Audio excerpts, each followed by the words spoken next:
प्रिय व्यूअर नमस्कार। आज हम लोग इस वीडियो के माध्यम से यह जानेंगे कि अगर किसी भी प्लाट के सीमांकन तथा उसके क्षेत्रफल यानी रकबा को लेकर के किसी भी तरह का विवाद अगर मौके पर है तो उसे कैसे आसानी से समाप्त किया जा सकता है, और साथ ही आपके जो विपक्षी हैं जिससे आपका विवाद है उसको किस तरीके से पुष्ट किया जा सकता है, और भविष्य में किसी भी तरह की कोई दिक्कत ना हो इसके लिए क्या उपाय हो सकते हैं। आइए इस वीडियो के माध्यम से हम ये समझते हैं।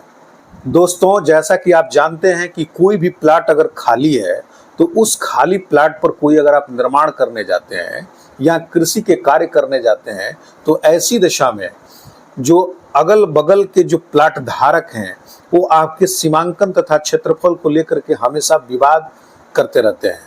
लेकिन यह विवाद और चरम पर तब पहुंच जाता है जब आप वहां निर्माण करने की प्रयास करते हैं। जब आप निर्माण करने जाते हैं तो जो अगल बगल के चौहद्दी वाले हैं वो आपसे यह निर्देशित करते हैं और कहते हैं कि आप अपना सीमांकन करा लीजिए, आपका रकबा कम या ज़्यादा हो रहा है। ऐसी स्थिति में आप क्या करते हैं कि कोई भी प्राइवेट अमीन को बुला करके आप पैमाइश कराते हैं, और पैमाइश कराने के बाद से आपके सीमांकन हो सकते हैं कि सही हो जाएं या बहुत ज़्यादा संभावना है कि यह गलत होगा।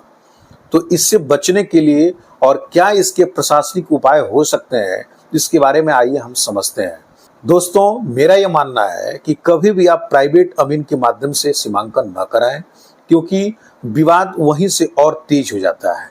ऐसी दशा में आप या तो दोनों ही पक्ष और विपक्ष मिल करके आप मीटर से या किसी अन्य पैमानों से मेजर करके आप नाप करके आपसी सहमति बना करके अगर आप सहमत हो जाते हैं तो ऐसी दशा में पैमाइश कराने की कोई आवश्यकता नहीं है। परंतु अगर इससे बात नहीं बनती है तो निजी अमीन रख करके आप पैमाइश करने का भूल कतई न करें।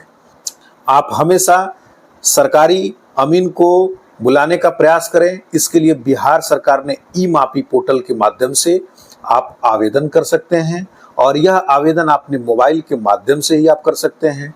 इस आवेदन को करने के लिए मेरे इसी चैनल पर वीडियो बना हुआ है और आप उसे देख करके अपने मोबाइल से स्वयं ही आप आवेदन प्रस्तुत कर सकते हैं ई-मापी का। ई-मापी के आवेदन प्रस्तुत हो जाने के बाद जो आपके अगल बगल के काश्तकार हैं उनको नोटिस जाता है और उनका पक्ष जानने और समझने के लिए एक समय दिया जाता है।